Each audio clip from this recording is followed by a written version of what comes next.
फरमाते मेराज की रात, तारीख रात में मैं सुर्ख टीले के पास मूसा के पास से गुजरा।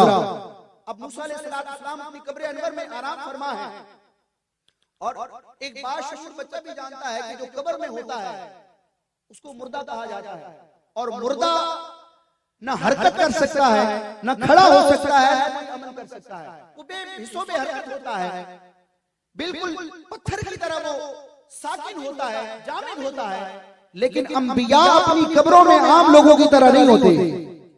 आप मुझे बताएं कि एक शख्स मर चुका हो, जो मुर्दा हो चुका हो, जो कब्र वाला हो, क्या वो खड़ा हो सकता है? क्या वो नमाज पढ़ सकता है?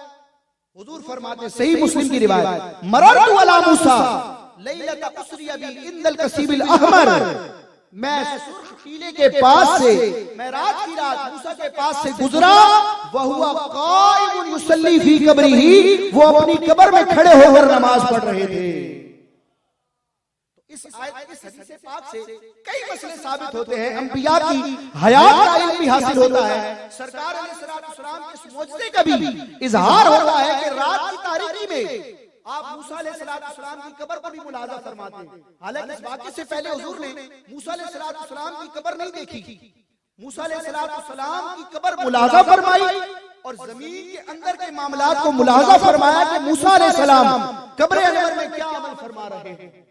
और इसी रात अल्लाह ताला ने ला मकाम में भी आपको रिफत अता फरमाई। इमाम अहले सुन्नत फरमाते हैं, सरे अर्श पर है तेरी गुजर, या रसूल अल्लाह, सरे अर्श पर है तेरी गुजर, दिले फर्श पर है तेरी नजर, मलकूत और मुल्क में कोई शय नहीं वो जो तुझ पे आया।